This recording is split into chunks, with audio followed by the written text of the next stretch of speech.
They say family is everything, that blood runs thicker than water, that your sister will always have your back, no matter what. I believed that once. I believed it right up until the moment I lost everything that mattered to me, and the person responsible was wearing the same last name I was born with. My name is Emma Richardson, and this is the story of how I discovered that sometimes the people closest to you are capable of the most unthinkable betrayal. It's about how my parents chose silence over justice, reputation over truth. But most of all, it's about how a single piece of security footage changed everything I thought I knew about my family. If you think you know where this story is going, you don't.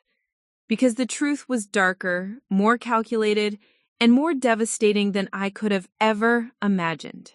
Before we jump back in, tell us where you're tuning in from, and if this story touches you, make sure you're subscribed. Because tomorrow, I've saved something extra special for you. The morning of October 15th started like any other Tuesday in my small apartment in Cedar Falls, Iowa. I was 22 years old, working as a junior marketing coordinator at a local nonprofit, and exactly 14 weeks pregnant with what would have been my first child. The baby wasn't planned, but from the moment I saw those 2 pink lines on the pregnancy test, I knew I wanted this more than anything I'd ever wanted in my life. I remember standing in front of my bathroom mirror that morning, running my hand over the small bump that was just beginning to show. My boyfriend Marcus Williams had left for his construction job an hour earlier, but not before kissing my forehead and whispering, "Good morning, little one," to my belly. It was a ritual we'd started the week before, and it never failed to make me smile. The nausea had finally started to subside, and I was beginning to feel more like myself again. I'd even managed to keep down a full breakfast of scrambled eggs and toast, a victory worth celebrating after weeks of surviving on crackers and ginger tea. I was scheduled for my 16-week appointment in 2 weeks, and Marcus and I had already started talking about when we might find out if we were having a boy or a girl. My phone buzzed with a text from my older sister, Victoria Richardson Shen. "Can you meet me for lunch today? Need to talk about something important. How about that new cafe downtown at 1 p.m.? Victoria was 26, 4 years older than me, and had always been the golden child in our family. Where I was studying communications at the local community college and working part-time, she had graduated from Northwestern University with a business degree and was now climbing the corporate ladder at a prestigious marketing firm in Chicago. She lived in a sleek downtown apartment, drove a BMW, and seemed to have her entire life mapped out with military precision. Our relationship had always been complicated. Growing up, I lived in her shadow, the prettier sister, the smarter sister, the one who never seemed to put a foot wrong. Our parents, Robert and Patricia Richardson, never made any secret of their pride in Victoria's achievements. When she got into Northwestern, they threw a party. When I decided to stay local and attend community college, they asked if I was sure I was reaching my full potential. But despite all that, I thought we were close. Victoria had been one of the first people I told about the pregnancy, and she'd seemed genuinely happy for me. She'd even offered to help with baby shopping when the time came, which felt like a peace offering for all the years of competition between us. I texted back that I'd be there, grabbed my purse, and headed to work. The nonprofit where I worked, Cedar Falls Community Outreach, occupied a converted Victorian house on Main Street. It wasn't glamorous, but I loved what we did, organizing food drives, coordinating volunteer programs, and helping connect families in need with resources. My boss, Janet Mitchell, was a kind woman in her 50s who treated me more like a daughter than an employee. "You're glowing today," Janet said when I walked into the office. It was something people had started saying a lot lately, though I wasn't sure if it was the pregnancy glow everyone talked about or just the happiness I felt radiating from within. The morning flew by in a blur of phone calls and emails. I was coordinating a Halloween costume drive for underprivileged children, and the response from the community had been overwhelming. By noon, I had sorted through dozens of donation offers and scheduled pickup times for the rest of the week. At 12:45, I walked the 6 blocks to Maple and Main Cafe, a trendy new spot that had opened just a month earlier. Victoria was already there, sitting at a corner table, looking perfectly put together as always. She wore a tailored black blazer over a cream silk blouse, her dark hair pulled back in a sleek chignon. Even sitting down, she commanded attention in a way I never could. "Emma!" She stood and hugged me, and I caught a whiff of her expensive perfume, something French and floral that probably cost more than my monthly grocery budget. You look wonderful. Pregnancy really does suit you. We ordered a quinoa salad for her, a turkey club for me, and caught up on the usual topics. She told me about her latest project at work, something involving a major client and a campaign launch. I shared updates about the costume drive and mentioned that Marcus was hoping to get promoted to crew supervisor by Christmas. But I could tell she was distracted. Victoria had always been direct, sometimes brutally so, and this kind of small talk wasn't her style. She kept checking her phone and glancing toward the door as if she was expecting someone or worried about being overheard. "Victoria," I finally said, setting down my sandwich, "what did you want to talk about? You're acting strange." She looked up from her phone, and for a moment I saw something in her eyes I couldn't quite identify. Guilt, maybe? Or fear? "It's about Mom and Dad," she said, lowering her voice, "and about your situation." My situation? Not my pregnancy, not my baby. My situation. What about it? Victoria leaned forward, her voice dropping to almost a whisper. "Emma, they're not happy about the baby, about Marcus, about any of it." I felt my chest tighten. "What do you mean they're not happy? They said they were supportive when I told them." "They lied." The words came out flat, matter of fact. "Mom called me crying last week. She said she doesn't know how to face her friends at the country club. Dad's worried about what people at his law firm will think. His youngest daughter, unmarried and pregnant at 22. The sandwich I'd been enjoying suddenly felt like cardboard in my mouth. "But we're talking about getting engaged. Marcus and I have discussed it. We're not some teenage mistake." "That's not how they see it."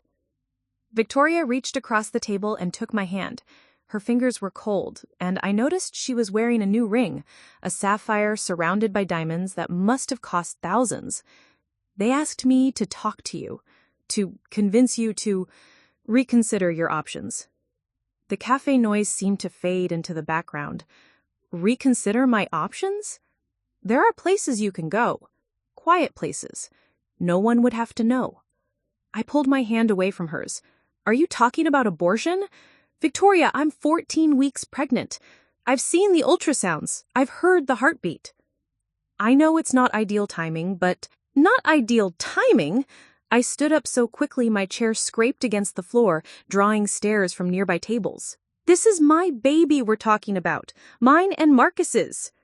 Victoria's composed facade cracked slightly. "Emma, please sit down. People are looking." "I don't care if people are looking. I can't believe our parents sent you here to pressure me into getting rid of my baby." "They didn't send me." But her voice lacked conviction. "I came because I care about you, because I don't want to see you throw your life away." "Throw my life away? By having a baby with someone I love?" She was quiet for a long moment, staring at her untouched salad. When she looked up again, there was something different in her expression. Harder, more calculating. "Marcus isn't who you think he is," she said quietly. The words hit me like a physical blow. What is that supposed to mean? "I had him investigated." I stared at her, certain I'd misheard.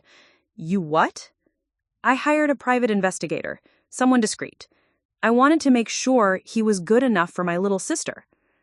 The cafe was spinning slightly, and I gripped the back of my chair to steady myself. "Victoria, what did you do?" She pulled out her phone and scrolled through what looked like a detailed report. Marcus Williams, age 24, employed by Henderson Construction for 8 months. Previously worked for 3 other construction companies over 2 years. Left each one under questionable circumstances. Has a sealed juvenile record and owes $12,000 in credit card debt. Stop. There's more, Emma. He was engaged before, 3 years ago, to a woman named Sarah Chen. No relation to my husband before you ask. The engagement ended when she found out he'd been lying about his finances and his past. I felt like I was drowning. The happy bubble I'd been living in for the past 3 months was deflating so quickly I could barely breathe. "But even if that's true," I whispered, "it doesn't change anything. People make mistakes. People grow and change." Victoria leaned back in her chair, and I saw a flicker of satisfaction cross her face. It was subtle, but it was there, like she had just played a winning hand in a poker game. "Does he know about the investigation?" "Of course not." But Emma, you have to see that this proves what Mom and Dad have been saying.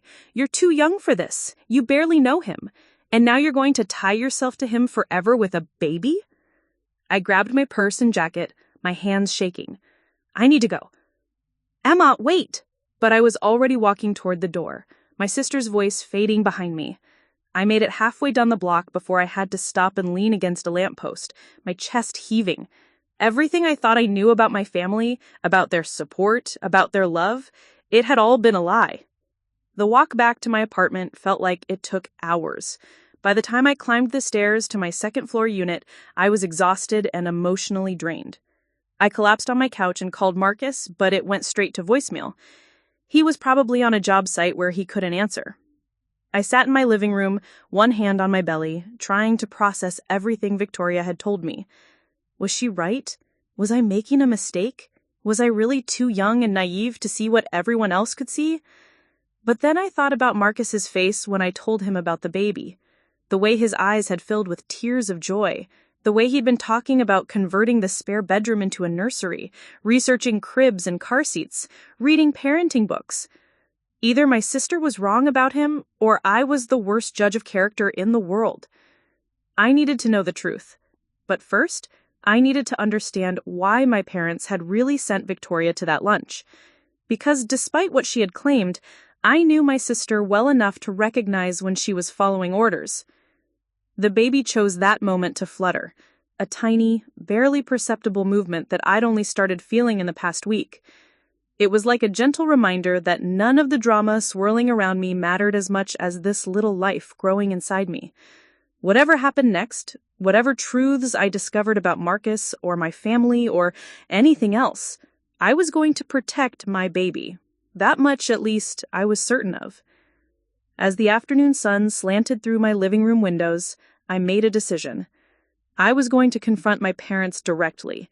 No more going through Victoria, no more secondhand messages. I needed to hear from them exactly what they expected from me and why. But I also needed to talk to Marcus. If there was truth to what Victoria had said about his past, I deserved to hear it from him. We'd built our relationship on honesty, or so I thought. If that foundation was cracked, we needed to address it before we brought a baby into the world.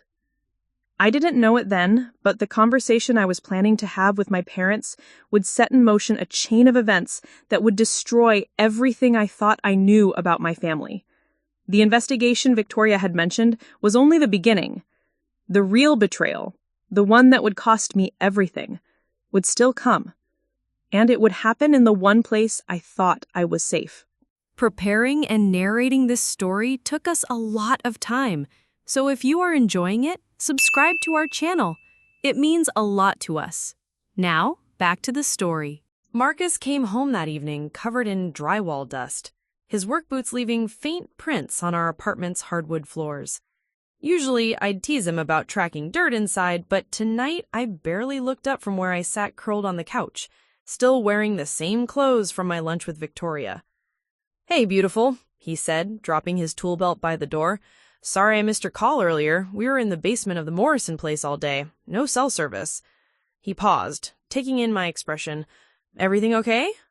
I studied his face. The warm brown eyes, the slight scar above his left eyebrow from a childhood accident he'd told me about, the way his mouth curved into a concerned frown. Was this the face of someone who'd been lying to me for months? I had lunch with Victoria today. Something flickered across his features so quickly I almost missed it. "Oh yeah? How's the corporate queen doing?" "She told me some things about you, about your past." Marcus went very still. Then he walked to the kitchen sink and began washing his hands with deliberate care, scrubbing under his nails like he was performing surgery. "What kind of things?" His voice was carefully neutral. "You had you investigated, Marcus." The soap dispenser clattered as he dropped it. "She what?" "A private investigator. She knows about Sarah Chen. She knows about the debt, the sealed juvenile record, the jobs you left under questionable circumstances." I stood up, my legs unsteady. "Is any of it true?" Marcus dried his hands slowly, then turned to face me. The expression on his face was one I'd never seen before. Resigned, almost defeated. Some of it. The admission hit me like a physical blow. I'd been hoping he'd laugh, tell me Victoria was crazy, that it was all some elaborate misunderstanding. Which parts? He moved to the living room but didn't sit down. Instead, he stood by the window looking out at the street below. Sarah was real, we were engaged, and yeah, I have debt. More than I told you. What else? The juvenile record? He rubbed his back of his neck. I was 17, got caught with a car that wasn't mine. I was with some older kids who said they just needed to borrow it for a few hours. Stupid, but I wasn't the ringleader. Judge sealed it when I turned 18. I felt like I was standing on shifting sand. Why didn't you tell me any of this? Because I knew you'd look at me different. Because I knew your family already thought I wasn't good enough for you, and this would just prove it. My family? The words came out sharper than I intended. You knew they disapproved? Marcus laughed bitterly. Emma, your dad shook my hand exactly once the first time we met. Your mom has never said more than 10 words to me at family dinners. And Victoria? He shook his head. Victoria looks at me like I'm something she scraped off her shoe. I wanted to argue, to defend my family, but the words wouldn't come. Because he was right. I'd been so caught up in my own happiness about the pregnancy that I'd ignored the obvious signs. What about the jobs? Victoria said you left under questionable circumstances. Henderson Construction is my 4th job in 2 years. Yeah, but it wasn't because I was fired or did anything wrong. He sat down heavily on the opposite end of the couch. The first company went under, owner was skimming money and couldn't make payroll. The second one, the foreman was asking us to cut corners on safety protocols. I reported it, and suddenly my hours got cut until I couldn't afford to stay. And the third? That one's more complicated.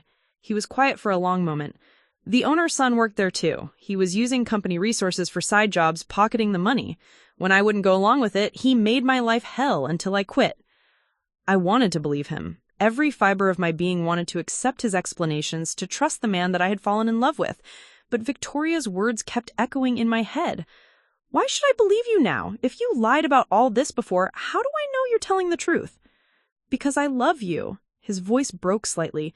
Because you and this baby are the best things that ever happened to me, and I'd rather lose you by telling the truth than keep you with a lie. Before I could respond, my phone buzzed with a text from my brother. Your father and I would like to see you tomorrow evening. We'll be expecting you at 7. Not a request, a summons. I showed Marcus the message. He read it and handed the phone back with a grim expression.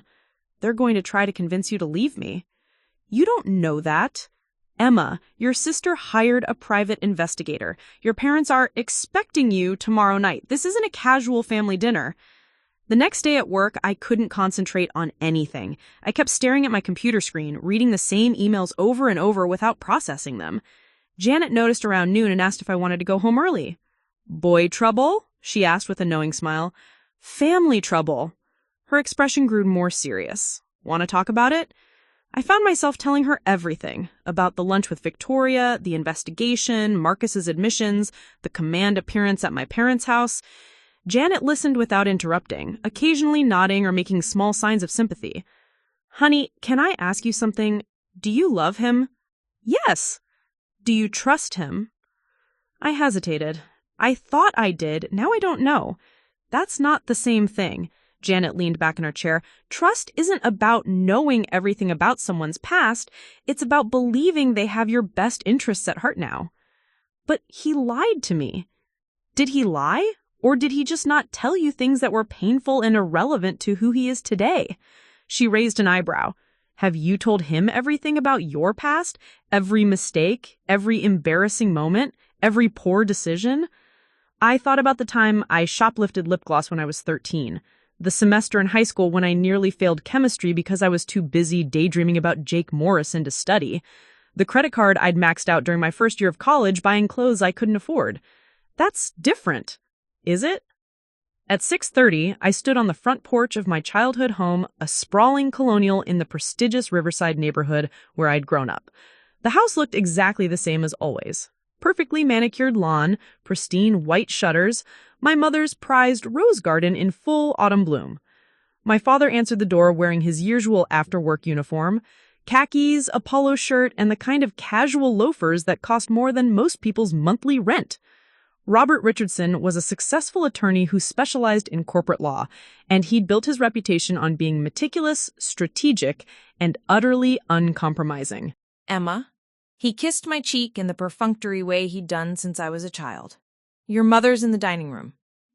The dining room was reserved for serious occasions, holidays, important business dinners, and apparently family interventions. My mother, Patricia, sat at the head of the polished mahogany table, looking every inch the country club president she'd been for the past 5 years. Her blonde hair was perfectly styled, her makeup flawless, despite being at home on a Wednesday evening. Victoria was there too, sitting to my mother's right like she was part of the tribunal. "Sit down, sweetheart," my mother said, gesturing to the chair across from Victoria. I remained standing. "If this is about the baby, you should know that Marcus and I have made our decision." "Emma," my father said, his lawyer voice in full effect, "we're concerned about your future, about the choices you're making." "My choices are my own." "Are they?" Victoria spoke for the first time since I'd arrived. "Because from where I'm sitting, it looks like you're being manipulated by someone who's already proven he's dishonest." "The man I love? The one who's excited about becoming a father?" My mother's perfectly composed facade cracked slightly. "Emma, you're 22 years old. You haven't even finished college. You're working at a nonprofit that barely pays minimum wage. How exactly do you plan to support a child?" "The same way millions of other people do it. We'll figure it out." "With what?" my father interjected. "Your combined income is what, $35,000 a year? Do you have any idea what it costs to raise a child these days?" I felt heat rising in my cheeks. "Since when do you care about my income? You've never shown any interest in my job before." "Because we assumed it was temporary," my mother said. "We assumed you'd eventually want more for yourself than organizing food drives and answering phones." The casual dismissal of work that meant everything to me stung more than I had expected. "We've been talking," Victoria said, pulling out a folder from her designer handbag, "and we have a proposition for you." She slid the folder across the table. Inside were brochures for what looked like an upscale medical facility in California. "It's a private clinic, very discreet, very comfortable.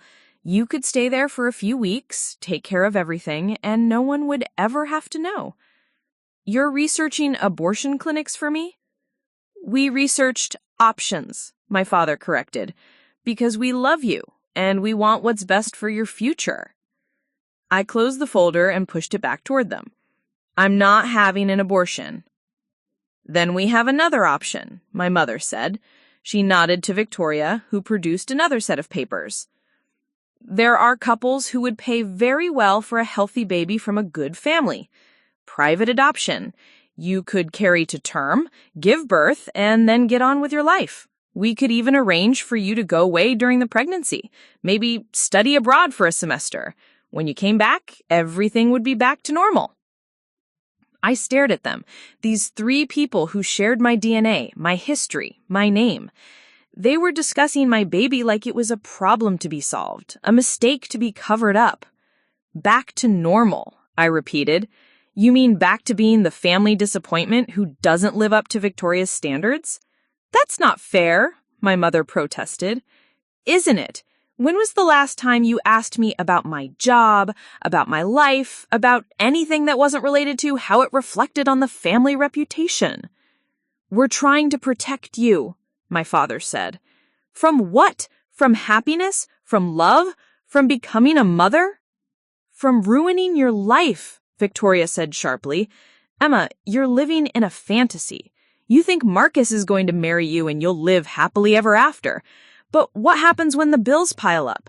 When the baby cries all night and you're both exhausted and broke? What happens when he realizes he's trapped and starts looking for a way out? The way you think everyone will abandon me?" Victoria had the grace to look slightly ashamed, but she pressed on. "I'm trying to save you from making the same mistakes I've seen other women make." "What other women? You mean your perfect life with David doesn't include any friends who chose differently than you did?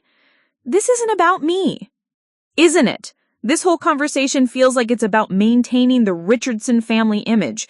God forbid anyone at the country club finds out your younger daughter got pregnant out of wedlock. My mother's face flushed. Emma, that's enough. Is it true, though?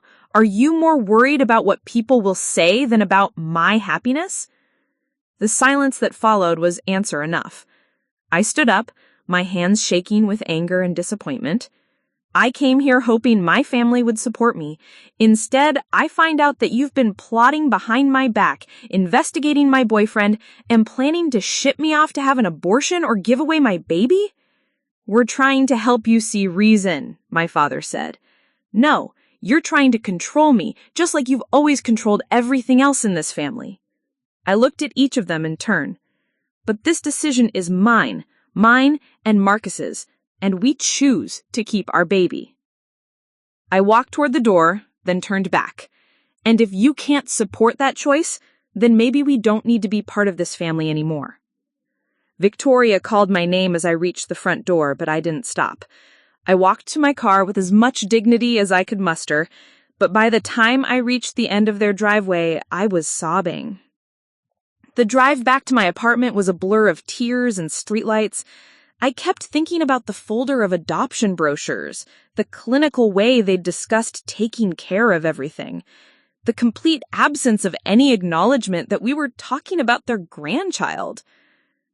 Marcus was waiting for me when I got home. He took one look at my face and pulled me into his arms without asking questions. They want me to get rid of the baby, or give it away. They've researched clinics and adoption agencies, and they want me to disappear until it's all over. His arms tightened around me. I'm sorry, Em. I'm so sorry. They don't care about what I want. They don't care about you.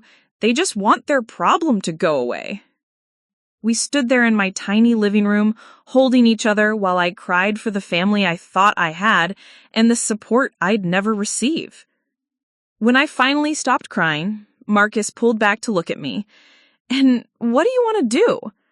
I want to keep our baby. I want us to be a family, even if we're the only family we have. Then that's what we'll do, he said simply. We don't need their money or their approval. We just need each other. As I fell asleep that night, one hand on my belly and the other holding Marcus's, I thought I'd made my choice. I thought the worst was behind us. I had no idea that my family's manipulation had only just begun, and I had no way of knowing that their next move would cost me everything I just fought so hard to protect. 2 weeks passed in relative peace after the confrontation at my parents' house. Marcus and I fell into a new routine, one that felt deliberately separate from my family's influence. He started picking me up from work every day, claiming it was because he wanted to spend more time with me. But I suspected it was also to make sure I wasn't being ambushed by surprise visits from Victoria. The silence from my family was deafening. No calls, no texts, no unexpected drop-bys. For someone who'd grown up with Sunday dinners and weekly check-ins from my mother, the absence felt like a physical void. But I told myself it was better this way. Marcus and I were building something real, something honest, without the toxic undercurrent of their disapproval.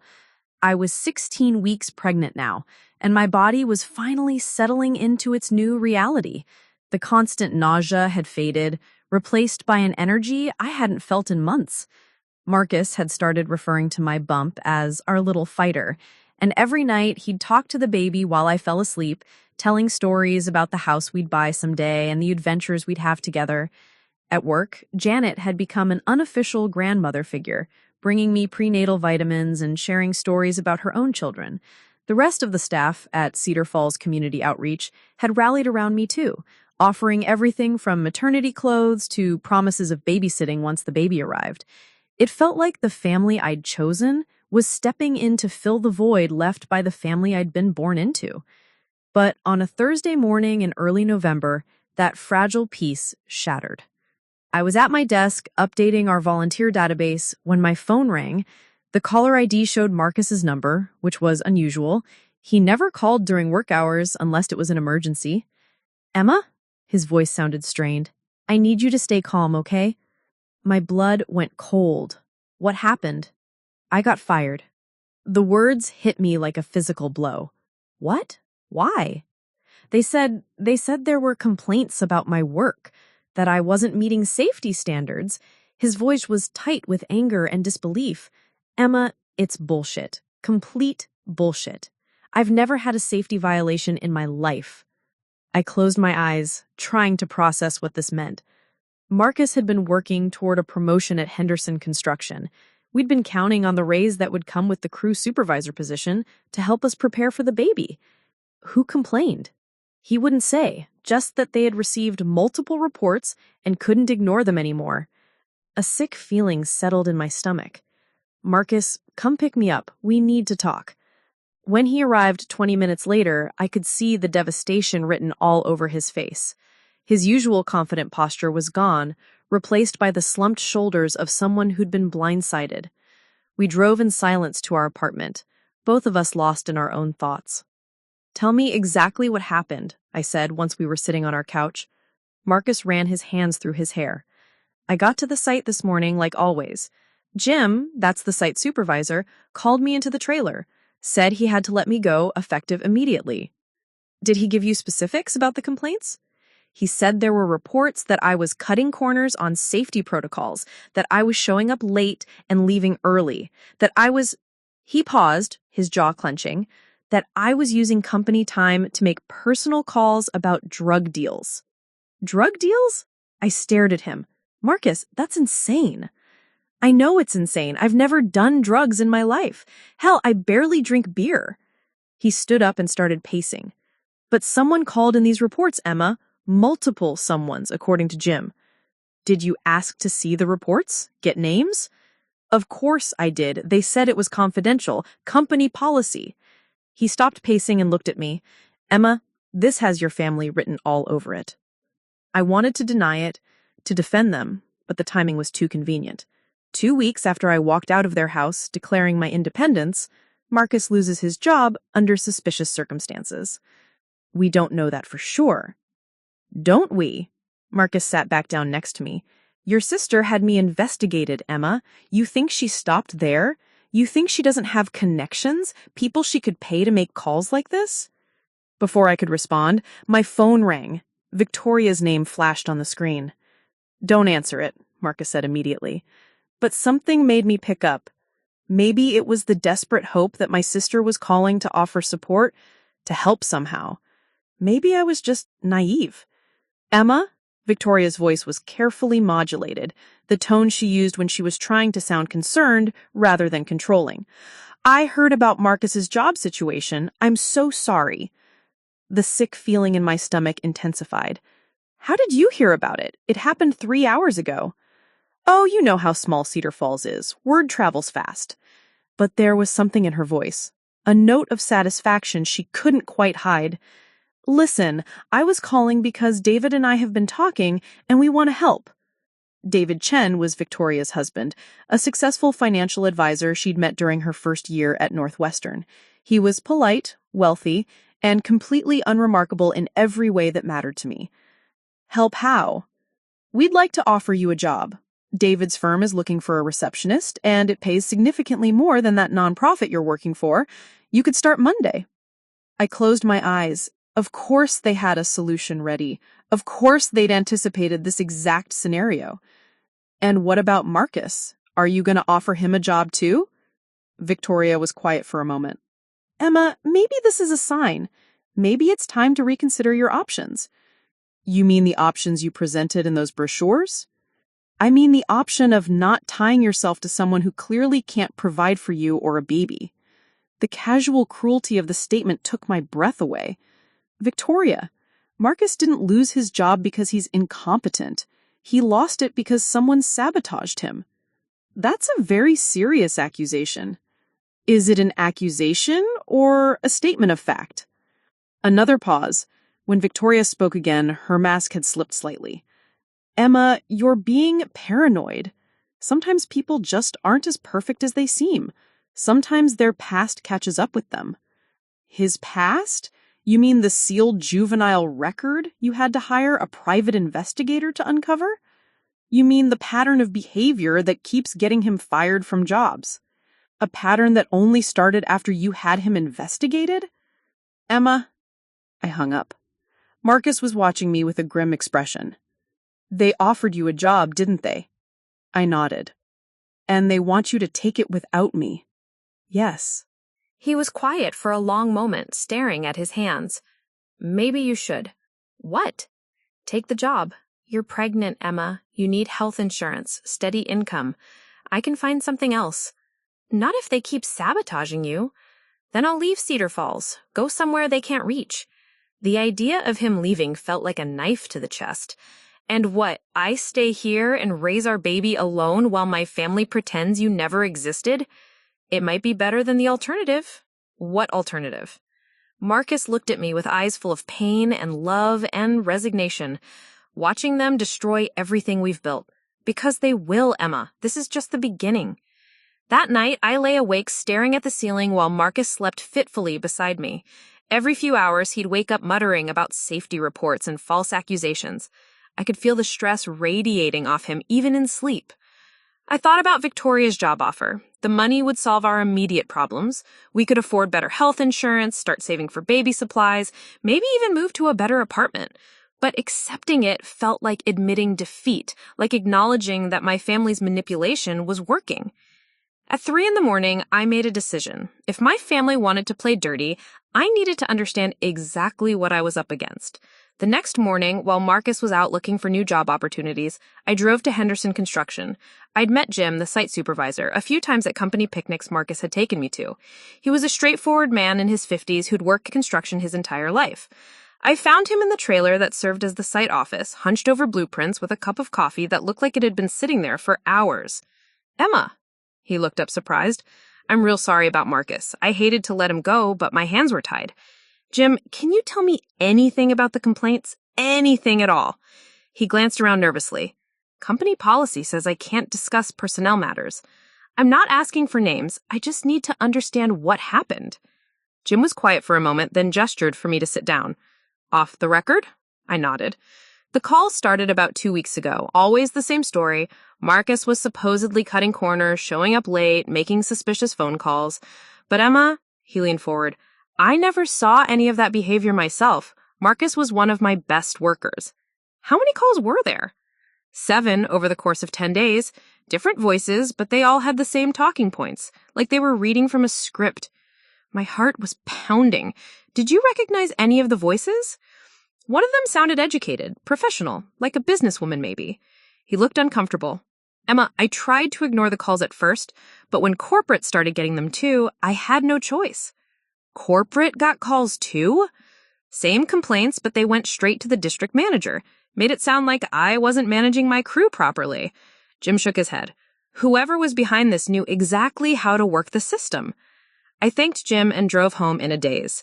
7 calls in 10 days, all with the same talking points, all designed to create a paper trail that would justify firing Marcus. When I got home, Marcus was sitting at our kitchen table with his laptop open and a stack of job applications printed out beside him. Any luck? I asked. A few possibilities. There's a company in Des Moines that might have an opening and another one in Davenport. Both cities were an hour away. It would mean Marcus commuting 2 hours every day, or us moving away from the only support system I had left. Marcus, I went to see Jim today. He looked up sharply. Emma, you didn't need to do that. 7 calls, Marcus. 7 different people called to complain about you over 10 days. Jim said they sounded like they were reading from a script. Marcus closed his laptop and leaned back in his chair. So it's confirmed. They're actively trying to destroy my life. Our life. They're trying to destroy our life. What do we do? Before I could answer, there was a knock at our door. We looked at each other. Neither of us was expecting anyone. I opened the door to find my father standing on the other side, looking more serious than I'd ever seen him. Emma, we need to talk. It's important. If this is about Marcus's job, it's about your safety, he said, cutting me off, and the safety of your baby. The tone of his voice sent chills down my spine. Whatever he was about to tell me, I had the feeling it would change everything. Again. Marcus appeared beside me, his hand coming to rest protectively on my lower back. "Mr. Richardson, what can we do for you?" My father's eyes flicked to Marcus with barely concealed disdain before focusing back on me. "Emma, there are things you don't understand. Things about Marcus that go deeper than what Victoria discovered." "What things?" "May I come in? This isn't a conversation for the hallway." Against every instinct I had, I stepped aside and let my father into our home. As he settled onto our couch, the same couch where Marcus and I had made plans for our future, I realized that whatever he was about to say would either prove my family's innocence or confirm their guilt beyond any doubt. And judging by the satisfied look in his eyes as he prepared to speak, I was afraid I already knew which it would be. My father sat on our couch like he owned it, his expensive suit looking out of place against our secondhand furniture. He pulled out a manila envelope from his briefcase with the careful precision of a lawyer presenting evidence in court. "Emma, what I'm about to show you might be difficult to process, but you need to see it." Marcus moved closer to me, and I could feel the tension radiating from his body. "Mr. Richardson, if this is more of Victoria's investigation..." "This isn't from Victoria." My father's voice was cold, professional. "This is from my own sources. Official sources." He slid a series of documents across our coffee table. Police reports, court records, incident files, all with Marcus's name on them. The juvenile record Victoria found was just the beginning. My father continued. There were 3 other arrests that were expunged when he turned 18. Theft, assault, drug possession. I stared at the papers, my hands trembling as I tried to process what I was seeing. These can't be real. They're very real. I had to call in favors to get copies of expunged records. But when it comes to my daughter's safety, he let the sentence hang. Marcus had gone completely still beside me. When I looked at him, his face was white as paper. "Marcus?" My voice came out as barely a whisper. "The theft charge was dropping a candy bar in my backpack and forgetting to pay for it when I was 16, he said quietly. "The assault was a fight at school. Another kid started it, but we both got charged. The drug possession..." He closed his eyes. "Someone put a joint in my locker. I got suspended even though it wasn't mine." "According to these reports, you were arrested 3 times before you turned 18. You've had multiple jobs and under questionable circumstances. And now you're asking my daughter to tie her life to yours permanently." "Dad, even if all of this is true, it doesn't change how I feel about Marcus."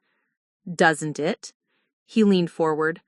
"Emma, you're 4 months pregnant. You're vulnerable, both emotionally and financially, and you're making decisions based on feelings rather than facts.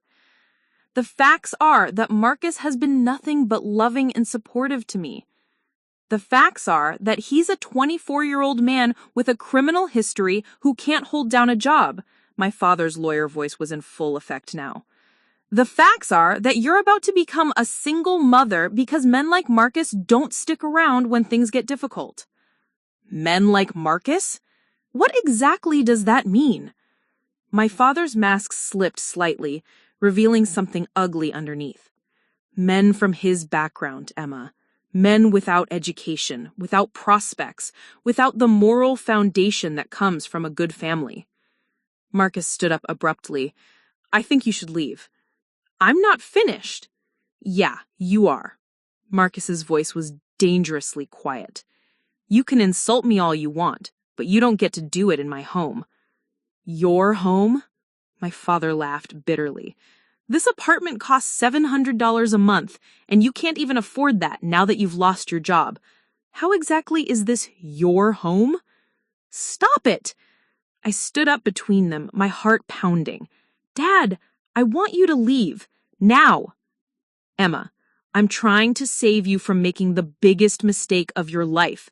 "No, you're trying to control my life, just like you've always done." I walked to the door and opened it. "Get out." My father gathered his papers with deliberate slowness, clearly hoping I'd change my mind. When he reached the door, he turned back one more time. When this falls apart, and it will fall apart, don't come crying to us for help. The door slammed harder than I had intended, and I immediately sank onto the couch, my legs too shaky to support me anymore. Marcus sat down beside me and pulled me into his arms. I'm sorry you had to see that. Are those records real? The arrests happened, but not the way your father made them sound. Marcus pulled back to look at me. Emma, I was a stupid kid who made some bad choices and hung around with the wrong people, but that was 8 years ago. I'm not that person anymore. I know you're not. And I did know it, deep in my bones. But the seed of doubt my father had planted was there now, growing despite my best efforts to ignore it. Over the next few days, Marcus threw himself into job hunting with desperate intensity. He applied everywhere. Construction companies in 3 different cities, landscaping businesses, even retail positions that paid half what he had been making. But every interview seemed to end the same way. Promising conversations followed by calls saying they'd decided to go in a different direction. Meanwhile, Victoria called twice a day, each time with a new incentive for me to take the receptionist job at David's firm. They're willing to provide full health insurance from day one, and there's potential for advancement if you decide to go back and finish your business degree. I'm studying communications, not business degrees. Communications degrees don't pay the bills. Business degrees do. The pressure was suffocating. Every day brought new evidence of my family's reach, new reminders of how much power they wielded in our small city. When Marcus finally got a call back from a company in Iowa City, 90 minutes away, I could see the relief in his eyes even as he tried to hide his worry about the commute. But the job interview never happened. Marcus was driving to Iowa City for what should have been the most important interview of his life when his car broke down on the interstate. Not just any breakdown, his transmission completely died, stranding him on the side of Highway 80 with semi-trucks roaring past at 70 miles per hour. The tow truck driver, who eventually came to get him, was apologetic but not particularly helpful. "Transmission shot," he said, looking under the hood. "Probably been leaking fluid for weeks. You might not have noticed if someone was topping it off for you." Someone was topping it off for him. Marcus had been religious about checking his fluids ever since he'd started driving. He would have noticed a transmission leak immediately. The repair estimate was $3,200, more than we had in our combined savings accounts. The car was 12 years old and barely worth $3,000 on a good day. Fixing it made no financial sense. But without it, Marcus couldn't work anywhere outside of Cedar Falls. And in Cedar Falls, it was becoming increasingly clear that no one would hire him. "It's not a coincidence," Marcus said that night as we sat in our living room, surrounded by job applications and past due bills. The job interview, the car breaking down right before I could make the drive, none of this is a coincidence. I wanted to argue with him, but I couldn't. The timing was too perfect, the circumstances too convenient for my family's agenda. What do we do? I don't know. Marcus rubbed his face with both hands. I've been thinking about calling my uncle in Phoenix. He owns a small contracting business. Maybe if I went somewhere far enough away. You want to leave? I want to be able to provide for you and our baby. And it's becoming obvious that's not going to happen here. The thought of Marcus leaving, even temporarily, made my chest tighten with panic. But the thought of staying and watching my family systematically destroy his life was equally unbearable. How long would you be gone? I don't know. Maybe until after the baby's born. Maybe longer. He took my hands in his. Emma, I hate the idea of leaving you, especially now. But if I stay, they're going to keep coming after me. And eventually, they're going to come after you, too. As if on cue, my phone rang. Victoria's name flashed on the screen. Don't answer it, Marcus said. But something made me pick up. Maybe it was morbid curiosity about what new manipulation tactic they'd devised. Emma? Thank God. I've been trying to reach you all day. What do you want, Victoria? There's been an incident at your work, at the nonprofit. My blood went cold. What kind of incident? A fire? In the office. They're saying it might have been electrical, but... Victoria paused dramatically. But given everything that's been happening, I wanted to make sure you were okay. I was already grabbing my keys, Marcus right behind me. Is everyone all right? Was anyone hurt? Everyone's fine. It happened after hours.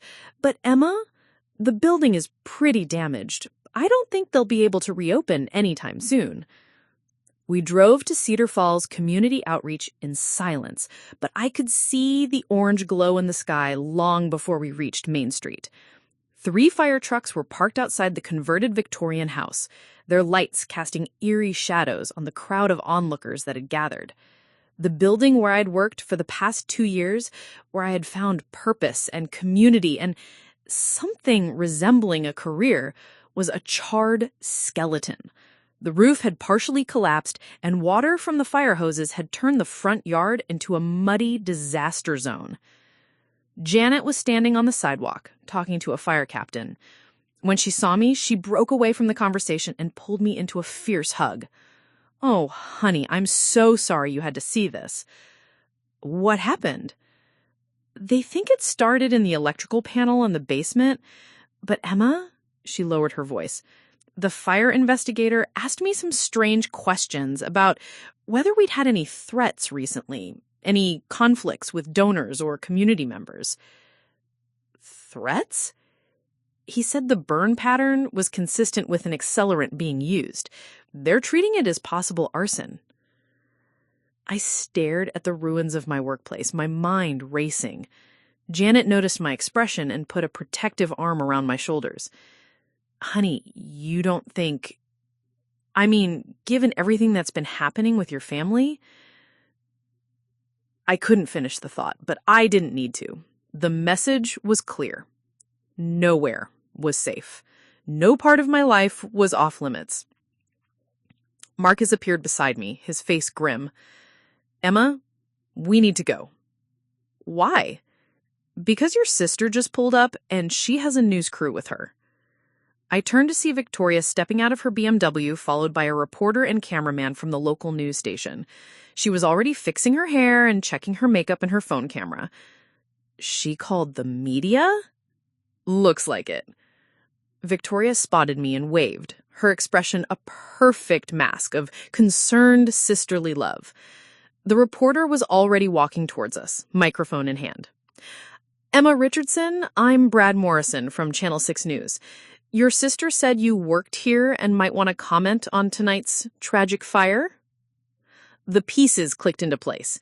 Victoria hadn't called to make sure I was okay. She'd called to make sure I knew about the fire so I'd be here when the news crew arrived. Another perfectly orchestrated moment designed to paint me as the tragic victim in need of family support. No comment, I said, grabbing Marcus's hand. But the reporter followed us toward our car. Miss Richardson, isn't it true that this fire leaves you unemployed while you're expecting your first child? I stopped walking.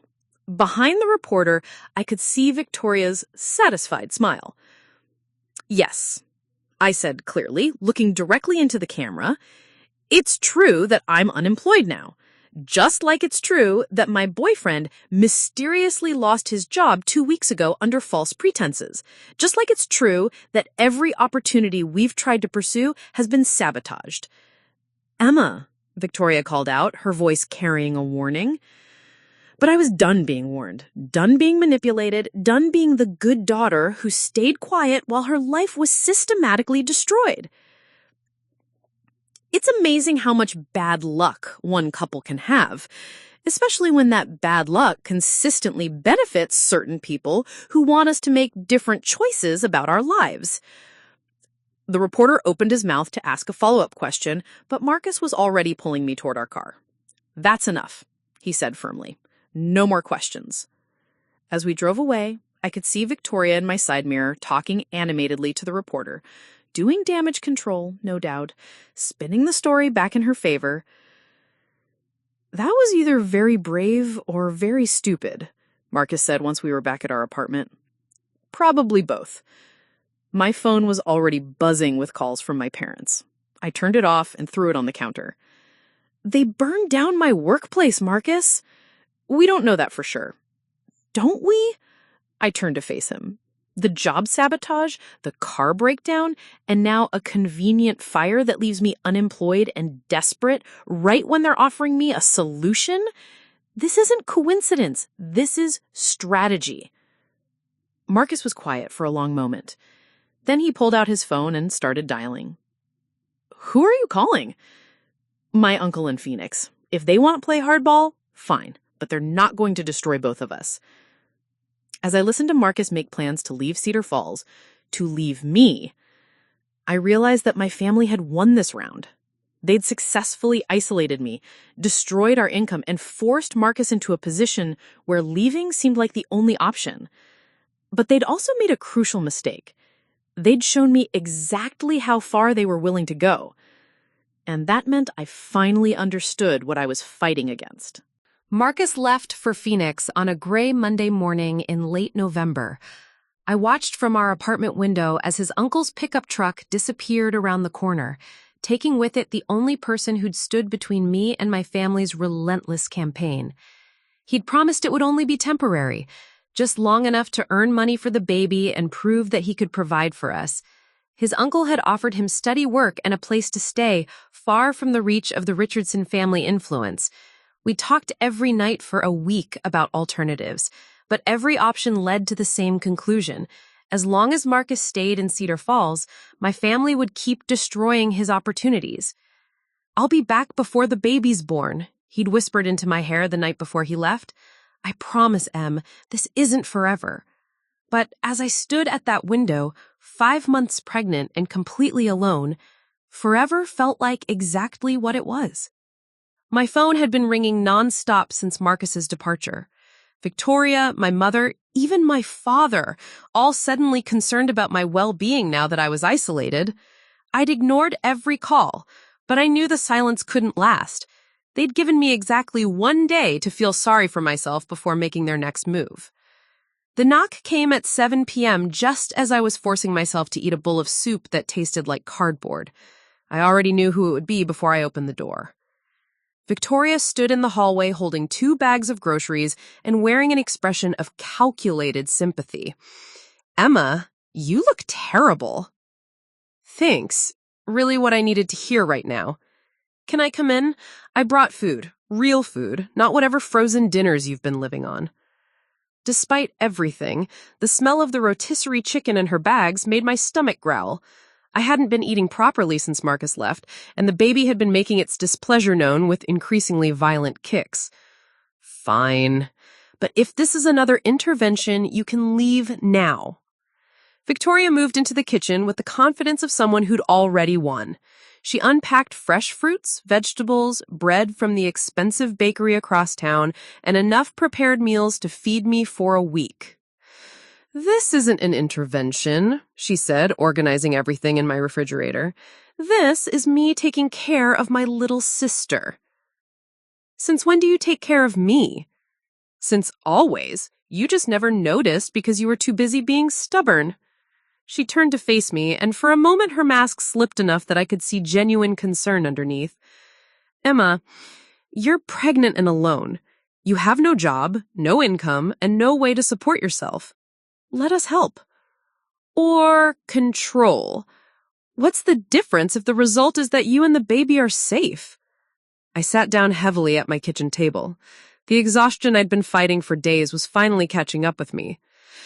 The difference is my choice, my autonomy, my right to make my own decisions. Victoria joined me at the table, her expensive handbag clutched in her lap like a shield. Emma, what if I told you that all of this, everything that's happened with Marcus, wasn't personal? What do you mean? I mean, what if it was just practical? What if we genuinely believe that separating you from Marcus is the best thing for your future, and we're willing to do whatever it takes to make that happen? The casual admission took my breath away. You're saying you did sabotage him. I'm saying we're a family that protects each other. Sometimes that means making hard choices. Hard choices, Victoria. You destroyed his career. You probably burned down my workplace. That fire was an accident, Victoria said quickly. Too quickly. The electrical system in that old building was ancient. Everyone knew it was a disaster waiting to happen. And the fact that it happened right when you needed me unemployed and desperate was just convenient timing? Victoria was quiet for a long moment. When she spoke again, her voice was softer, almost vulnerable. Emma, do you remember when I was 22? The change of subject threw me off guard. What does that have to do with anything? I was dating someone then, someone you never met. His name was Tyler Garrett. I vaguely remember Victoria mentioning a Tyler during her senior year of college, but she'd never brought him around family events. Tyler was a lot like Marcus, actually. Working class background, no college degree, but he was sweet and funny, and I thought I was in love. I was going to move to Milwaukee with him after graduation. Had it all planned out. What happened? Mom and Dad happened. They had Tyler investigated, just like we did with Marcus. Found out he had some debt, some poor job history, nothing terrible, but enough to raise questions about his ability to provide for me long term. I'm starting to see where this is going. They made him leave? They made him an offer. $50,000 to walk away from me cleanly. No contact, no explanation. Just disappear from my life. The number hit me like a physical blow. He took it? He took it! And you know what, Emma? In the long run, they were right. I married David, built a career, created the life I was meant to have. Tyler would have held me back. But you loved him. I thought I did. But love isn't always enough. Sometimes practical considerations have to win. Emma, what if I told you that we were prepared to make Marcus a similar offer? The room seemed to tilt. You want to pay him to stay away from me? We want to pay him to start fresh somewhere else. Enough money to get established, maybe go back to school, build a real career. Everyone wins. Everyone except me and the baby. The baby deserves a father who can actually provide for it. And you deserve a chance at a real future, not a life of struggle and poverty. I stood up so fast my chair fell over. Get out. Emma, I said get out. Take your groceries and your money and your manipulative family stories and get the hell out of my apartment. Victoria stood slowly, her composure never wavering. Think about what I said. Really think about it, because this offer won't be on the table forever. After she left, I called Marcus immediately. The phone rang 4 times before going to voicemail. He was probably working, 3 hours behind Phoenix time. I left a rambling message about Victoria's visit and the offer to pay him off, my voice shaking with anger and fear. He called back 2 hours later. Emma, slow down. What exactly did she say? I repeated the conversation, including the story about Tyler and the $50,000 payoff. Marcus was quiet for a long time. They offered Tyler $50,000 to leave Victoria? Yes. And he took it. Yes. Another pause. Em, I need you to know something about why I really lost my job at Henderson. My heart sank. Marcus, what are you talking about? The day before I got fired, I got a phone call. Someone claiming to represent your family. They offered me $25,000 to break up with you and move away. The words hit me like ice water. What? I told them to go to hell, obviously.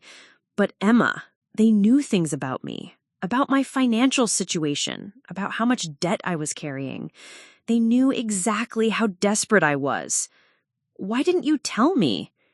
Because I knew how it would sound. I knew you'd wonder if I was tempted, even for a second. His voice cracked slightly. And the truth is, Em, I was. Not to leave you, but just to have enough money to actually take care of you and the baby properly. I sank onto the couch, my free hand pressed to my forehead. Marcus. I turned them down, Emma. I would never take money to leave you, but I think that's when they decided to destroy me instead of buy me off. The pieces were falling into place. When Marcus refused to be bought off, they'd move to active sabotage. The job loss, the false complaints, the car breakdown, all of it designed to make his life so miserable that leaving would seem like the only option.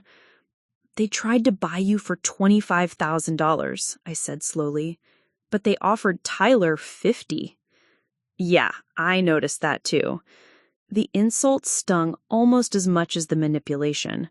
Apparently, Marcus was worth half what Victoria's college boyfriend had been. There's something else, Marcus continued. I've been asking around out here, talking to people in construction.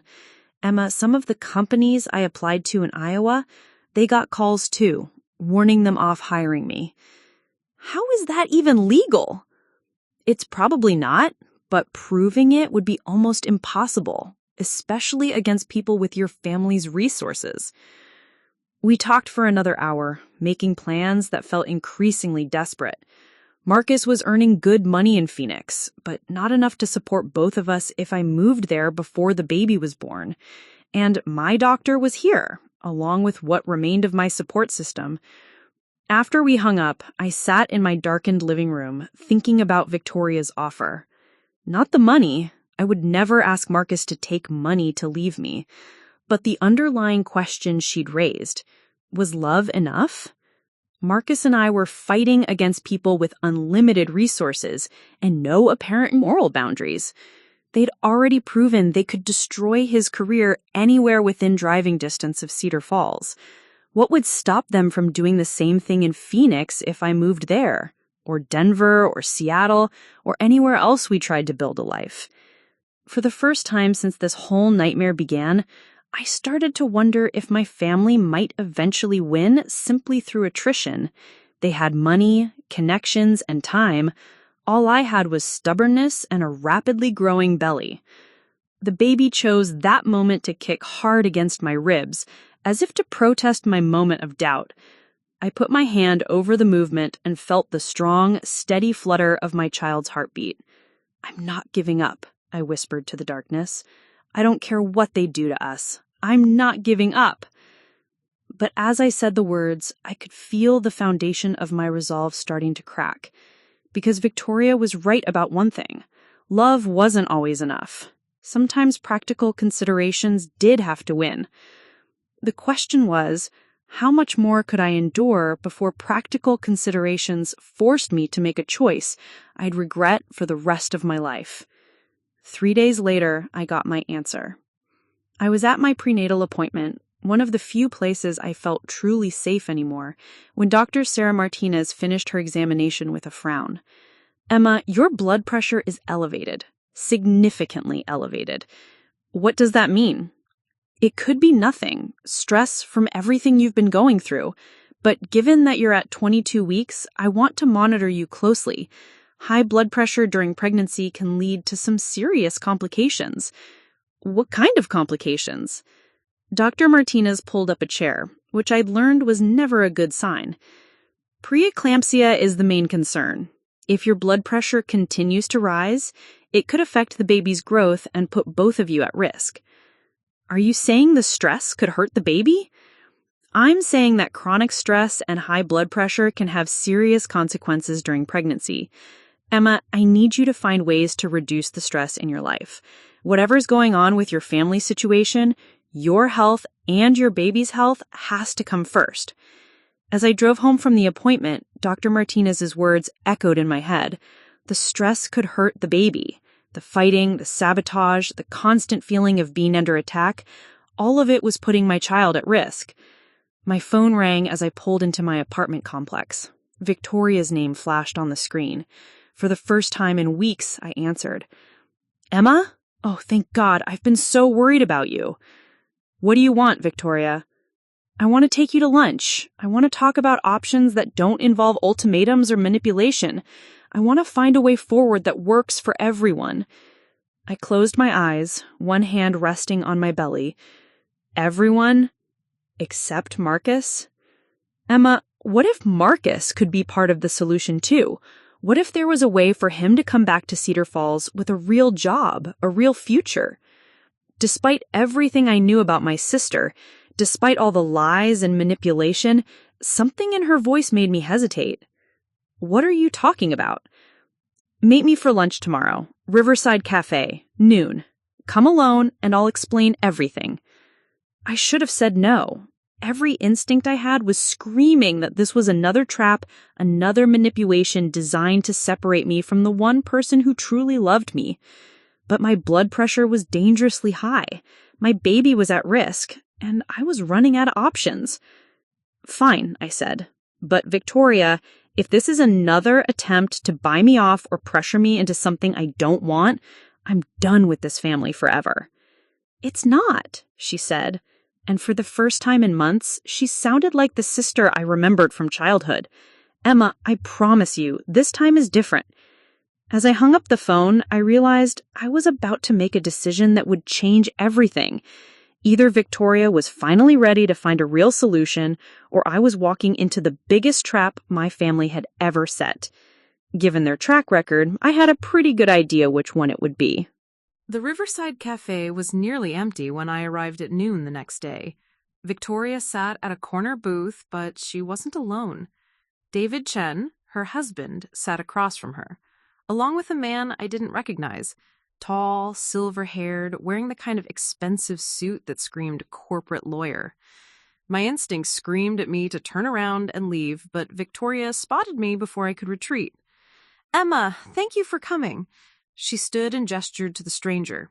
"This is Richard Blackwood. He's a business consultant who's been helping us figure out a solution." I remained standing. I thought this was supposed to be just us talking. It is. Richard and David are here to present the opportunity I mentioned. Victoria's smile was bright, but there was something desperate underneath it. "Please, sit down. Hear us out." Against my better judgment, I slid into the booth. Richard Blackwood immediately pulled out a leather portfolio and placed it on the table between us. "Miss Richardson," he began in a voice that was all business, "your family has asked me to present you with what I believe is a very generous offer." "I'm listening." He opened the portfolio to reveal a document that looked like a contract.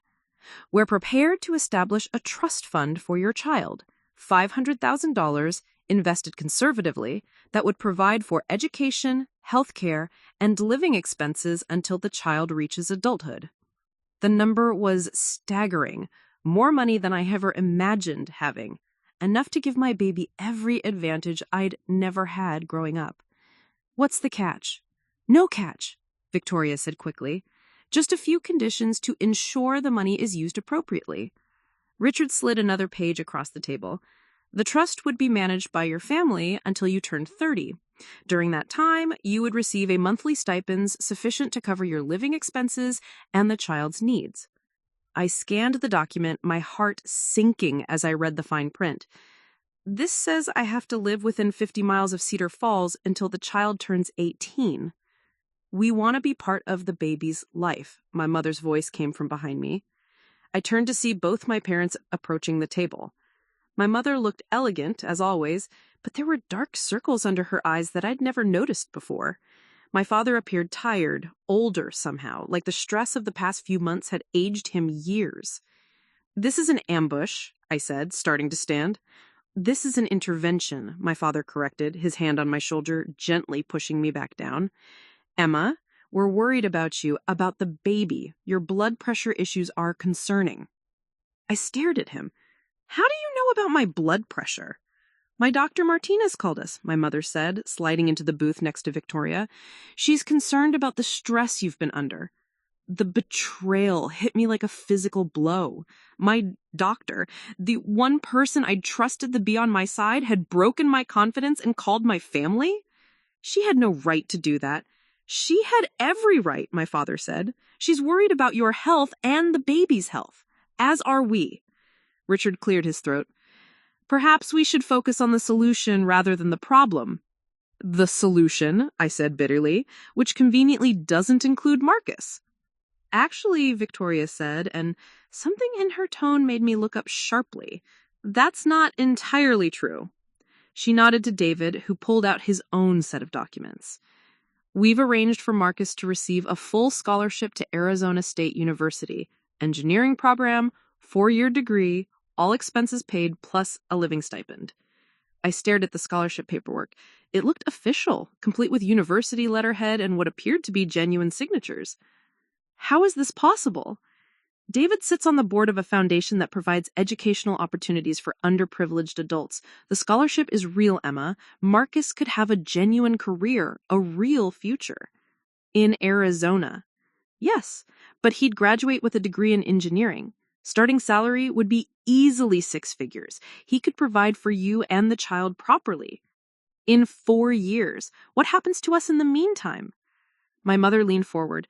That's what the trust fund is for. You and the baby would be financially secure while Marcus gets his education. When he graduates, you could move to wherever his career takes him. It was elegant, I had to admit, a solution that addressed every practical concern, that gave Marcus a real future and my baby financial security. The only thing it didn't address was the fact that it would keep us separated for 4 years during the most important time in our child's life. And if I don't agree? The silence that followed was deafening. Emma, my father said finally, your blood pressure is dangerously high. Dr. Martinez is concerned about preeclampsia. If your stress levels don't decrease soon, you could face some very serious complications. Are you threatening me? We're stating facts, Richard interjected. Chronic stress during pregnancy can lead to premature birth, low birth weight, developmental issues. Your current situation is not sustainable from a medical standpoint. I felt trapped, surrounded by people who claimed to love me, but were systematically destroying every choice I tried to make. I need to call Marcus. Of course, Victoria said. But Emma, the scholarship has a deadline. The spring semester starts in January. If he's going to accept, he needs to enroll within the next 2 weeks. Of course it did. Another deadline, another pressure tactic designed to force a hasty decision. I excused myself and walked outside to call Marcus. He answered on the second ring, his voice brightening when he heard mine. Em, how did the meeting go? Marcus, they're offering you a full scholarship to Arizona State, engineering degree, all expenses paid. The silence stretched so long I wondered if the call had dropped. Marcus? I'm here. I'm just processing. Emma, that's incredible. Life-changing. It means 4 years apart. 4 years of them controlling my life through this trust fund they want to set up. Tell me about the trust fund. I explained the $500,000, the monthly stipend, the requirement to stay near Cedar Falls. Marcus listened without interrupting. Emma, that's enough money to secure our baby's entire future. Our baby, not just my baby. You know what I mean. Do I, though? Because it sounds like you're considering this. Another pause. Emma, I'm living in a 1-bedroom apartment with my uncle, working construction 12 hours a day and barely making enough to cover my own expenses, let alone save anything for when the baby comes. An engineering degree would change everything. But we'd be apart for 4 years. 4 years, Marcus. 4 years isn't forever. And your family's right about one thing. You need to reduce your stress. If this arrangement does that, I felt the world spinning around me. You want me to take their deal? I want what's best for you and the baby. If that means swallowing my pride and accepting help from your family, then maybe that's what I need to do. Even though they've spent months trying to destroy your life? Even though they've spent months proving they have the power to destroy my life anywhere I go. His voice was tired, defeated. Emma, I can't keep running from them forever. Maybe it's time to work with them instead of against them. I hung up without saying goodbye. Back inside the cafe, 5 pairs of eyes watched me expectantly as I returned to the table. Well, Victoria asked. I need time to think. Time is something we don't have much of, Richard said, tapping the scholarship papers. The enrollment deadline is in 2 weeks. I heard you the first time. My mother reached across the table and took my hand. Emma, sweetheart, we know this is hard, but sometimes the hardest decisions are the right ones. Like when you paid Tyler to leave Victoria? My mother's face went pale. Victoria shot me a sharp look. Victoria told you about that? She told me you solved her problem by throwing money at it, just like you're trying to solve mine. That situation was different, Richard said. Was it? Or is this just your standard operating procedure? Find the inconvenient boyfriend, destroy his life until he either takes your money or disappears on his own. Emma, Victoria's voice held a warning. You're being unreasonable. Am I? Let me ask you something, Victoria. When Tyler took the $50,000 and disappeared, did you ever wonder what might have happened if you'd stood up to Mom and Dad? If you'd chosen love over their approval? Victoria's perfectly composed facade cracked. Tyler wasn't the right man for me. Or maybe you never gave him the chance to be. The table fell silent. I could see the doubt in Victoria's eyes, the regret she'd been carrying for years. This is different, she said finally. Marcus isn't disappearing. He's getting an education, a real future. A future you and Mom and Dad chose for him, not a future he chose for himself. I stood up, my decision crystallizing with sudden clarity. I need to go. Emma, wait, my mother called. No, I'm done waiting. I'm done letting you manipulate my life and Marcus's life and our baby's life because you think you know what's best for us. Think about what you're giving up, Richard said. $500,000. Financial security, your boyfriend's education and future career. I'm thinking about what I'd be giving up. My autonomy, my right to make my own choices, my chance to build a life based on love instead of convenience. I walked toward the door, but Victoria's voice stopped me. Emma, if you walk away from this offer, we can't protect you anymore. I turned back. Protect me from what? From the consequences of your choices, from the financial hardship, from the stress that's already affecting your health. You mean you can't control me anymore? Victoria's mask finally slipped completely, revealing the cold calculation underneath. We've been trying to help you avoid a life of struggle and poverty. If you insist on choosing that life, then yes, you'll have to live with the consequences. Fine. I'll live with the consequences of my own choices rather than the consequences of yours. I was almost to the door when my father's voice cut through the cafe. Emma, if you leave now, don't expect us to be there when everything falls apart. I stopped, my hand on the door handle. Are you disowning me? We're setting boundaries, my mother said, but her voice was shaking. If you choose to prioritize your relationship with Marcus over the welfare of your child, then you're choosing to do it without our support. The ultimatum hung in the air between us. Choose their version of security or lose my family forever. I thought about the baby growing inside me, about the high blood pressure that was putting us both at risk, about Marcus working 12-hour days in Phoenix while I sat alone in my apartment every night. I thought about the love Marcus and I had built together, imperfect and struggling but real. I thought about the kind of mother I wanted to be, the kind of example I wanted to set for my child. Then I turned around and walked back to the table.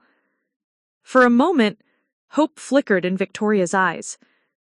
I have something to say, I announced, loudly enough that the few other patrons in the cafe looked over. I pulled out my phone and started recording. My name is Emma Richardson. I'm 22 years old and 6 months pregnant. For the past 3 months, my family has been systematically sabotaging my relationship with my boyfriend, Marcus Williams. They've destroyed his job opportunities, had him investigated by private detectives, and tonight they're bribing us both into accepting a life that keeps us apart for 4 years. Emma, stop, Victoria hissed, but I was beyond stopping. They've told me that if I don't accept their terms, I'll lose their support forever. They're using my pregnancy and my health concerns to manipulate me into making choices that serve their interests, not mine. I looked directly at the camera. I'm making this recording because I want there to be a record of what's happening here. I want people to know that families with money and power can destroy lives when they don't get their way. And I want my child to someday understand that their mother chose love over control, even when it was the harder path. I stopped recording and put my phone away. "Emma, please," my mother whispered, tears in her eyes. "You did this, Mom. All of you.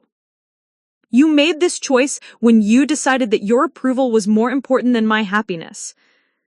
I walked out of the cafe and didn't look back. But as I drove away, I could feel the weight of what I just lost settling over me like a shroud. I was truly alone now. No family, no job, no safety net except a boyfriend 1,500 miles away who was starting to doubt our choices as much as I was. The baby kicked hard against my ribs, and I put my hand over the movement. "It's just us now, but I promise you we're going to be okay. Somehow we're going to be okay." I had no idea how wrong I was. 3 weeks after walking out of the Riverside Cafe, I was rushed to Cedar Falls General Hospital at 2 a.m. with severe abdominal pain and dangerously high blood pressure. The emergency room was a blur of bright lights, urgent voices, and the steady beeping of monitors as medical staff worked to stabilize both me and my baby. "We need to do an emergency C-section," Dr. Martinez told me as they prepped me for surgery. "Your blood pressure is spiking and the baby's heart rate is dropping. We can't wait any longer." I was 28 weeks pregnant, 12 weeks too early. Through the haze of fear and medication, I managed to whisper, "Call Marcus. Please call Marcus." The surgery was successful, but barely. My daughter, Lily Rose Williams, all 3 pounds and 2 ounces of her, was immediately transferred to the neonatal intensive care unit. She was so tiny, so fragile, covered in wires and tubes that seemed to dwarf her perfect little face. Marcus arrived 18 hours later, having driven straight from Phoenix without stopping. He found me in the NICU, sitting beside Lily's incubator with tears streaming down my face. "She's so small," I whispered as he wrapped his arms around me. "She's perfect," he said, his voice breaking. "Emma, she's absolutely perfect." For the first time in months, we weren't thinking about my family's manipulation or our financial struggles or the uncertain future stretching ahead of us. We were just 2 people who loved each other, marveling at the miracle of our daughter's life. The nurses at Cedar Falls General were angels. They showed us how to hold Lily despite all the equipment, how to change her tiny diapers, how to recognize the signs that she was thriving despite her early arrival. The NICU became our second home, as we took turns sitting beside her incubator, reading to her, singing lullabies, and willing her to grow stronger. It was during one of these long nights that everything changed. I was alone in the NICU at 3 a.m., Marcus having gone home to shower and grab a few hours of sleep, when I heard familiar voices in the hallway outside. My parents arguing in whispered tones with someone I couldn't identify. "The security footage is very clear," a man's voice was saying.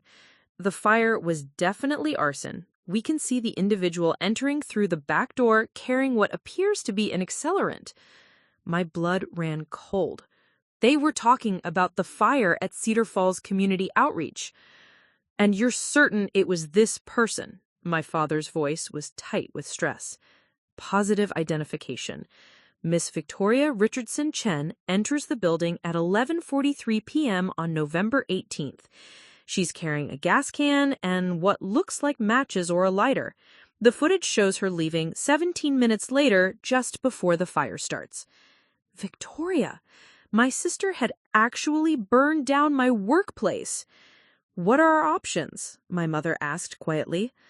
Well, the statute of limitations hasn't run out. We could pursue charges, but given that she's your daughter and this appears to be related to a family dispute, there might be other ways to handle this. Such as? Well, the building owner, Janet Mitchell, she's been asking a lot of questions about the insurance investigation. If she knew what we know, she might be interested in a civil settlement rather than criminal charges. I crept closer to the door, my heart pounding so loudly I was afraid they'd hear it. How much? My father asked. Hard to say. The building was worth about $200,000 plus lost income for the nonprofit, emotional distress, could be looking at $500,000 or more. And if we pay it, then this stays between us. No charges filed, no public record of what really happened. I couldn't breathe. They were discussing covering up Victoria's crime, paying Janet to keep quiet about my sister committing arson. This same sister who had burned down my workplace to manipulate me into accepting their terms. I pulled out my phone and started recording. Of course, my father continued, Victoria would have to agree to certain conditions. No more interference in Emma's life. No more sabotage. She's gone too far this time. Robert, my mother's voice was trembling. She was trying to help. She thought if Emma had no other options. She committed a felony, Patricia. She could have killed someone. That building had apartments upstairs. The conversation continued, but I'd heard enough. I had proof, not just of the arson, but of my family's willingness to cover it up rather than hold Victoria accountable for her actions. I crept back to Lily's incubator, my mind racing. The security footage they were discussing would be evidence in any criminal case. If I could get a copy of it. The next morning, I called Janet from the hospital. Emma, how are you feeling? How's the baby? She's stable. Janet, I need to ask you something important. Have the police contacted you about the security footage from the fire? There was a pause. Yes, they have. Emma, there's something you need to know. The fire wasn't an accident. I know. It was my sister. Janet's sharp intake of breath confirmed what I suspected. You know? I overheard my parents talking to what sounded like an investigator last night. Janet, they're going to try to pay you off to keep this quiet. They already tried, called this morning with an offer to compensate me for my losses in exchange for not pursuing the matter further. What did you tell them? I told them I needed to think about it. But Emma, I've been thinking about you and Marcus, about everything that's happened over the past few months. This wasn't just about destroying the building, was it? This was about destroying your options so you'd have to depend on them. Yes. Then we're not keeping this quiet. I'm calling the police right now. Victoria was arrested that afternoon while she was at her office, charged with first-degree arson and insurance fraud. The local news picked up the story immediately. Successful businesswoman arrested for burning down nonprofit building in apparent family dispute. My parents called within an hour of Victoria's arrest. Emma, we need to talk. My father's voice was strained. This has gotten out of hand. Has it? Or has it finally gotten to the truth? Your sister made a mistake, a serious mistake, but sending her to prison won't help anyone. Neither did letting her destroy my life for months while you all stood by and watched. We were trying to protect you. You were trying to control me. There's a difference. My mother took the phone. Emma, please. Victoria is your sister. She's family. Family doesn't commit arson, Mom. Family doesn't sabotage each other's lives. Family doesn't manipulate and lie and blackmail. We can make this right, she said desperately. The trust fund, Marcus's scholarship, everything we offered before, it's still available. We just need you to ask Janet to drop the charges. The audacity took my breath away. Even now, with Victoria in jail and their crimes exposed, they were still trying to manipulate me. No. Emma! No. Victoria is going to face the consequences of her actions. All of you are. I hung up and immediately called Marcus with the news. He was quiet for a long time after I finished explaining everything. "So it's over?" he asked finally. "The manipulation part is over. But Marcus, we still have to deal with the aftermath. Lily is going to be in the NICU for weeks, maybe months. The medical bills alone. We'll figure it out. We always do." "How? You're in Phoenix. I'm here with no job and a premature baby. We have no money, no family support." "Emma," his voice was firm, "we have each other. We have Lily. And now we have the truth. That's more than we've had in months." Over the next few days, something remarkable happened. The story of Victoria's arrest and the systematic campaign against Marcus and me spread through Cedar Falls like wildfire. Janet appeared on 3 different news programs, explaining how the nonprofit had been targeted as part of a family's attempt to manipulate their pregnant daughter. The community response was overwhelming. A GoFundMe page raised over $40,000 for Lily's medical expenses within the first week. Local businesses offered Marcus job opportunities when he returned from Phoenix. The mayor even issued a public statement condemning the use of intimidation tactics against young families. But the most surprising response came from someone I'd never expected. David Chen, Victoria's husband, appeared at the hospital on a Thursday evening while I was doing kangaroo care with Lily, holding her skin to skin to help her grow stronger. "Emma, can we talk?" I looked up, surprised. David and I had barely spoken in all the years he'd been married to Victoria. "If you're here to defend your wife, I'm here to apologize and to tell you that I'm filing for divorce." The admission shocked me. David, he knew something was wrong. The private investigator, the phone calls, the way Victoria would disappear for hours and come back with elaborate explanations. He ran his hands through his hair. "But I never imagined she'd go this far. Arson? Emma, she could have killed someone." She was trying to force me into accepting your terms. My terms? Emma, the scholarship offer, the trust fund, that was all Victoria's idea. She told me you and Marcus had agreed to it, that we were just helping you make the transition easier. I stared at him. You didn't know she was lying? I didn't know any of it. The job sabotage, the car breakdown, destroying your workplace. Victoria handled all of that behind my back. When the police showed me the evidence, he shook his head. I married someone I thought I knew. Turns out I didn't know her at all. David reached into his briefcase and pulled out a legal document. "I'm not asking you to forgive what she did, but I want you to know that the scholarship I offered Marcus, it was real, and it's still available if he wants it." I looked at the paperwork. It was the same scholarship offer from the cafe, but with different terms. No requirement for me to stay in Cedar Falls. No trust fund with strings attached. Just a legitimate educational opportunity. Why are you doing this? Because Victoria's actions don't represent who I am or what I believe in. Because I've seen what real love looks like, watching you and Marcus fight for each other and your daughter.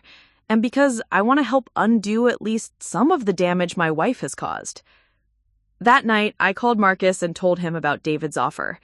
"It's legitimate this time," I explained. "No manipulation, no strings attached. Just a scholarship if you want to pursue engineering." Marcus was quiet for a long moment. "What do you think I should do?" "I think you should do whatever makes you happiest.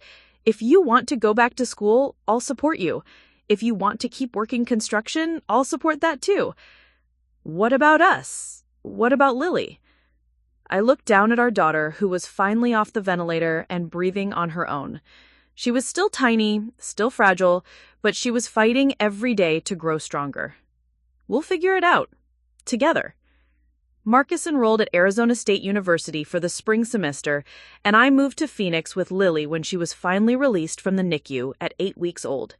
We found a small apartment near campus, and Marcus worked part-time while attending classes full-time. It wasn't easy. There were nights when we survived on ramen noodles and days when we weren't sure how we'd pay the rent. But there were also mornings when I'd wake up to find Marcus reading engineering textbooks to Lily while she lay on his chest, and evenings when we'd all pile onto our secondhand couch to watch movies together. Victoria pleaded guilty to arson and insurance fraud. She was sentenced to 2 years in prison and ordered to pay full restitution to Janet and the Cedar Falls Community Outreach. My parents paid for her legal defense, but otherwise cut contact with her, claiming they were disappointed in her choices. They never reached out to me. Janet used the insurance settlement and restitution money to rebuild the nonprofit in a new location. She named the building's community room after Lily, saying that our fight for independence had inspired her to never give up on the families she served. Marcus graduated summa cum laude with his engineering degree when Lily was 3 years old. He immediately got a job with a firm in Denver, where we bought our first house, a small ranch-style home with a yard where Lily could play and room for the second baby we were expecting. The security footage that exposed Victoria's crime was ultimately what saved us. It provided undeniable proof that our accusations against my family weren't paranoid delusions, but documented facts. More importantly, it showed me that the truth has a way of surfacing even when powerful people try to bury it. On Lily's 4th birthday, we threw a party in our backyard in Denver. Janet flew in from Iowa, along with several of our friends from Cedar Falls who had supported us through everything. As I watched my daughter blow out her candles while Marcus helped her make a wish, I thought about all the battles we'd fought to get to this moment. My family had been right about one thing. Love alone isn't always enough. But love, combined with determination, community support, and an unwavering commitment to the truth, that turned out to be more powerful than all their money and manipulation combined. Lily made her wish and looked up at me with Marcus's warm brown eyes. "What did you wish for, baby girl?" "For you and Daddy to always be happy," she said with the serious expression she wore when discussing important matters. I looked across the yard at Marcus, who was helping Janet serve cake to our friends, and felt that familiar flutter of gratitude for the life we'd built together. Not the life my family had planned for us, not the life that would have been the easiest or most comfortable, but the life we'd chosen for ourselves. "I think your wish already came true," I told her. And for the first time in years, I meant it completely. The truth had set us free. It had cost us everything my family could take away, but it had given us everything that actually mattered. Each other, our children, our integrity, our right to make our own choices and live with the consequences. In the end, that turned out to be worth more than all the trust funds and scholarships and country club memberships in the world. The letter arrived on a Tuesday, 5 years after Victoria's conviction was overturned on appeal due to procedural errors in the evidence collection. She'd served 14 months before being released, and we'd heard she was living quietly in Portland, working at a nonprofit that helped women rebuild their lives after incarceration. The return address was unfamiliar, but the handwriting was unmistakably hers. "Emma, I know I have no right to contact you after everything I did. I know an apology can't undo the damage I caused, or give back the peace of mind I stole from you during your pregnancy. But I wanted you to know that I understand now what I couldn't see then, that love, real love, isn't about controlling someone's choices. It's about supporting them even when their choices scare you. I've spent the past few years in therapy trying to understand why I thought destroying your relationship with Marcus was somehow protecting you. The truth is, I was jealous. Jealous that you had the courage to choose love over security, something I'd never been brave enough to do. I heard through mutual friends that Marcus graduated with honors and that you have 2 children now. I'm genuinely happy for you, Emma. You deserve all the joy in the world. I'm not asking for forgiveness. I'm not asking for a relationship. I'm just asking that someday, when enough time has passed, you might be able to remember that once upon a time, before I became someone I didn't recognize, I was your sister who loved you. I hope you and your family are well. Victoria. P.S.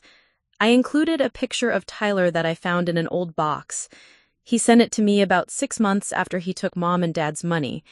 He was working at a community college in Wisconsin, teaching automotive repair to veterans. He looked happy. I thought you should know that sometimes the ones who get away find their own version of happiness, even when the path there isn't what anyone expected. I stared at the photograph for a long time. Tyler Garrett, Victoria's college boyfriend who had taken $50,000 to disappear, was standing in front of a classroom full of students, wearing work clothes and a genuine smile. He looked older, weathered by life, but content in a way that had nothing to do with money or status. Marcus found me in the kitchen that evening, still holding Victoria's letter. "Everything okay?" "I found it last evening. Just now." Victoria wrote to me. I handed him the letter and watched his face as he read it. "What do you think?" he asked when he finished. "I think she's finally telling the truth. And I think..." I paused, trying to find the right words. "I think forgiveness doesn't mean forgetting or pretending it didn't happen, but maybe it means accepting that people can change, even when the change comes too late to fix what they broke." Marcus nodded slowly. "Are you going to write back?" "Someday. Not yet, but someday." I looked at the picture of Tyler again. I want Lily and James to know they have an aunt who made terrible choices, but eventually learned from them. I want them to understand that family is complicated, that love can be twisted into something destructive, but that doesn't mean it was never real. That night, as I tucked our children into bed, Lily asked me the question she'd been asking more frequently lately. "Mommy, why don't we have grandparents like other kids?" I sat on the edge of her bed, choosing my words carefully. "We do have grandparents, sweetheart. They just live far away, and sometimes adults make choices that hurt the people they love. But that doesn't mean the love wasn't there. It just means the love got confused." "Will they ever unconfuse it?" Out of the mouths of babes. "I don't know, baby girl, but what I do know is that you and James are surrounded by people who love you exactly as you are, who support your choices even when they're scared for you, and who will always choose your happiness over their own convenience. Like you and Daddy did, like Daddy and I did." She was quiet for a moment, processing this with the seriousness she brought to all important conversations. "I'm glad you chose love," she said finally. As I turned off her light and headed to my own bedroom, where Marcus was already asleep with an engineering journal on his chest, I realized that Lily had perfectly summarized the lesson it had taken me years to learn. In the end, despite all the pain and manipulation and loss, despite the premature birth and financial struggles and family estrangement, choosing love had been the right decision. Not because it was easy or comfortable or financially sensible, but because it was true. And the truth, as I'd learned the hard way, always finds a way to surface, even when it takes security footage to prove it. Up next, you've got 2 more standout stories right on your screen. If this one hits the mark, you won't want to pass these up. Just click and check them out. And don't forget to like, subscribe, and turn on the notification bell so you don't miss any upload from us.